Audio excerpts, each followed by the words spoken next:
নমস্কার বন্ধুরা, আপনারা কেমন আছেন? আশা করি আপনারা ভালো আছেন, আমিও ভালো আছি। তো আজকে আমি চিংড়ি মাছ দিয়ে পুঁই শাক আর কচু আলু দিয়ে বানাবো।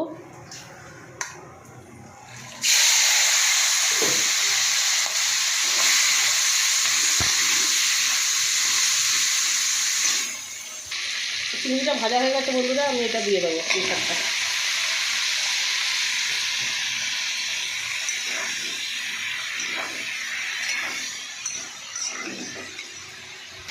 তো বন্ধুরা, এই যে নুনটা দিয়ে দিলাম, এই যে লঙ্কার গুঁড়োটা দিয়ে দিলাম,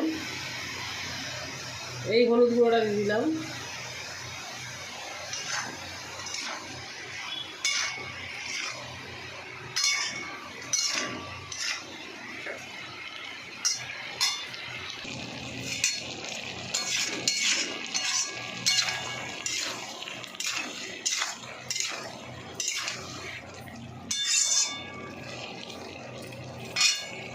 তো বন্ধুরা আমার পুঁই শাক রান্না হয়ে গেছে। যদি ভিডিওটা আপনাদের ভালো লাগে আপনারা লাইক শেয়ার কমেন্ট করে দেবেন, সাবস্ক্রাইব করে দেবেন বন্ধুরা।